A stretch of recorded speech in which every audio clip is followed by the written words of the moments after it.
नमस्कार दर्शक बंधु साई अनंत आश्रम चैनल को स्वागत। ज्योतिष गणना अनुसार आगामी वर्ष 2026 अनेक लोकों जीवन में समृद्धि आनिब, तथापि अनेकों सतर्क रहिबाकु पड़िबो। ज्योतिष गणना अनुसार 2026 वर्ष में अनेक प्रमुख ग्रहों गोचर मध्य देखिबाकु मिलिबो। शनि, राहु, केतु, मंगल और बृहस्पति भली प्रभावशाली ग्रहों गोचर नक्षत्र परिवर्तन जोगु अनेक राशि लोकों जीवन में उत्थान पतन आसिब। किछि राशि मानसिक चाप और द्वंद्व मध्य नहीं गति करिपारंती। 2026 बृहस्पति, शनि, मंगल, राहु और केतुक स्थिति में परिवर्तन देखा सहित देवगुरु बृहस्पति मध्य वर्ष दुई थर तांकर राशि परिवर्तन करेंगे। 2026 देवगुरु बृहस्पति प्रथमे कर्कट राशि में प्रवेश करेंगे, यापर से सिंह राशि में प्रवेश करेंगे। यह द्वारा अनेक राशि दिग और अवस्था मध्य परिवर्तन देखा। अन्यपक्षे राहु और केतुवर मध्य प्रभाव रहिबो।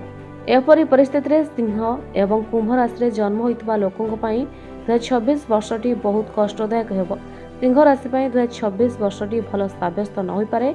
आपण व्यक्तिगत जीवन में दायित्व सामान्य वृद्धि पाइब। आपण चापग्रस्त अनुभव करिपारंती। आपण मन केतबेले अस्थिर रहिबो। क्रोधरे निया जाइतिबा निष्पत्ति समस्या सृष्टि करिपारे। यह व्यतीत भू लोकों सहित मिसिबा मध्य विभिन्न समस्या सृष्टि करिपारे।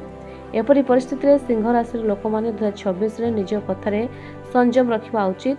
शांति और धैर्यर सहित कार्य करने सर्वोत्तम होब। संपर्क में आपण निज कथा प्रति सचेतन रहा उचित। मतभेद को एड़ातु, विशेषकर उपरस्थ अधिकारी सहित एवं प्रतिदिन भगवान सूर्य को पूजा करंतु। कुंभ राशि जात व्यक्ति 2026 वर्ष कम अनुकूल रहिब। यार अर्थ होछि कुंभ राशि जात व्यक्ति मानकु सतर्कता सहित आगु बढ़िबा को पड़िबो। एही समय मध्ये राहु आपनक राशि रे दीर्घ समय पय रहिबो एवं एपरी परिस्थिति रे तरबरे निष्पत्ति नेबा क्षतिकारक होई पारे। कार्यस्थल रे किबा व्यवसाय रे युक्तितर्क होई पारे। विशेष करी वरिष्ठ व्यक्ति मानक सहित टंका कष्टकर हेबो एवं निष्पत्ति नेबा पय सतर्कतार सह नेबा को पड़िबो। धन्यवाद।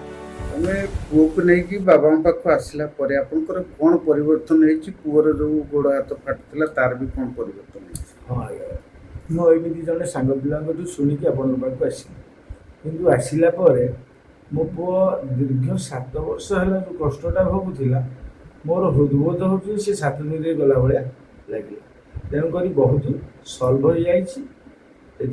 बाबा को कोटि कोटि प्रणाम। आ महावीरी पंचमुखी महावीर हनुमान को मो स्वामी जहाँ कहले मुझे से कहूँ चाहूँगी। तथा मोर अलग अनुभूति बाबा कहले मेडिटेशन करने आम 4 खाली मेडिटेशन कलापर काली कर मेडिटेशन मो निजे महावीर आसिकी छुई पेटू देवी आस मुझे कष्ट पाई मो पुओ एमती कि बर्तमान अनुभव करुँच मो पुओ भविष्य संपूर्ण भल।